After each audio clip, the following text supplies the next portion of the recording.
4 ang patay, 6 sugatan sa magkakahiwalay na aksidente sa La Union, Ilocos Sur at Abra. Nagkatutok si GMA News stringer Vic Alhambra. Nagsalpukan ang isang bus at AUV sa kahabaan ng National Highway, bahagi ng barangay Pagdalagan sa San Fernando City, La Union. Patay ang driver ng AUV na si Charles Nakel Kirubin. Sugatan naman ang 4 na pasahero ng bus. Base sa investigasyon ng pulisya, bigla umanong kumaliwa ang AUV at nagpagewang-gewang hanggang sa masalpok ang bus.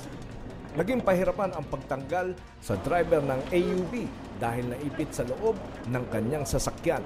Sinubukan din po nilang dalhin agad sa ospital pero dead on the spot po ang Mitsubishi driver. Magkasunod namang namatay habang ginagamot sa ospital ang 2 lalaking sakay ng tricycle sa Bangged, Abra.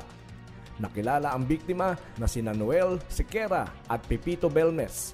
Base sa investigasyon ng pulisya, pauwi na ang mga biktima mula sa bar ng masalpok ang nakaparadang owner type jeep sa gilid ng kalsada. Isa rin ang patay, 2 sugatan matapos magsalpukan ang 2 motorsiklo sa Bigan City, Ilocos Sur. Pauwi na sana sa barangay San Julian Norte ang magpinsang Arnulfo Palo at Jason Acena nang makasalpukan ang isa pang motorsiklo na minamaneho ni Lander Brian Amano. Matinding sugat sa ulo ang tinamo ni Palo na sanhi ng kanyang pagkamatay. Ginagamot sa ospital si Acena at Amano.